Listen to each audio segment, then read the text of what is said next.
Fakultas Ilmu Sosial dan Ilmu Politik Universitas Indonesia, FISIP UI, menggelar kuliah kebangsaan bagi 3 putra terbaik bangsa Indonesia untuk memberikan gagasan dan ide dalam membangun bangsa. Ketiganya adalah Anies Rashid Baswedan, Gubernur DKI Jakarta periode tahun 2017 sampai tahun 2022, Prabowo Subianto, Menteri Pertahanan, dan Ganjar Pranowo, Gubernur Jawa Tengah. Untuk kuliah pertama menghadirkan capres yang diusung Nasdem sekaligus mantan Gubernur DKI Jakarta, yakni Anies Rashid Baswedan pada Selasa tanggal 29 Agustus tahun 2023 pukul 8 hingga pukul 11.30 waktu Indonesia Barat. Dalam pidatonya, Anies Rashid Baswedan memberi solusi terkait dengan komersialisasi pendidikan di perguruan tinggi yang akhir-akhir ini biayanya melambung. Negara harus hadir, biaya tinggi pendidikan harus diubah murah dan terjangkau oleh masyarakat Indonesia, kata Anies Baswedan di Depok, Jawa Barat, Selasa, ketika menjawab pertanyaan Ketua BEM FISIP UI Muhammad Rafkario Afi yang menilai saat ini terjadi komersialisasi di perguruan tinggi. Rafka mengatakan bahwa biaya kuliah di perguruan tinggi saat ini makin mahal. Banyak keluarga yang mengeluh biaya kuliah yang makin melambung. Anies mengingatkan kepada pengelola perguruan tinggi agar jangan melihat mahasiswa sebagai komersial semata yang bisa mengakibatkan biaya pendidikan tinggi.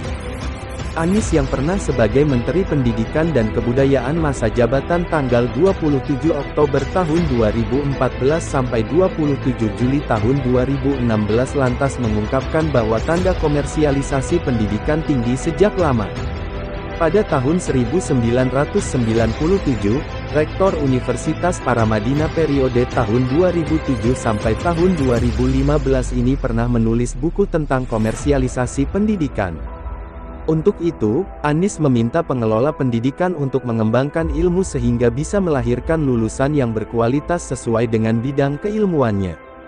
Pengeluaran negara untuk pendidikan jangan dianggap sebagai biaya.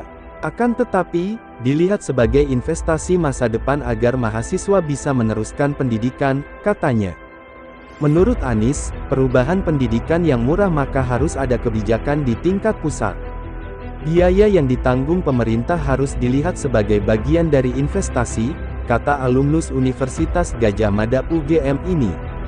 Untuk Prabowo Subianto dan Ganjar Pranowo masih dijadwalkan waktunya.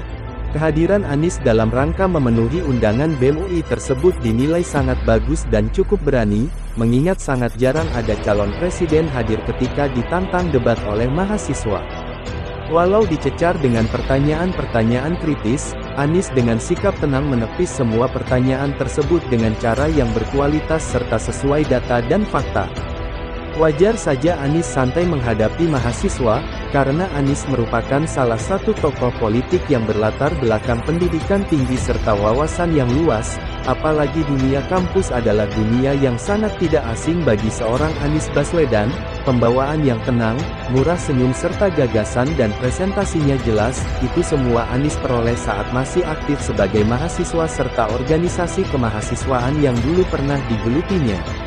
Apalagi Anies sudah sering ngisi diskusi baik di tingkat nasional maupun internasional, jadi secara kemampuan intelektualnya sudah tak perlu diragukan lagi. Kira-kira kedua capres lainnya, yakni Ganjar Pranowo dan Prabowo Subianto akan hadir apa tidak untuk memenuhi undangan BEM UI? Silahkan tulis di kolom komentar di bawah ini pendapat kalian para penikmat politik tanah air.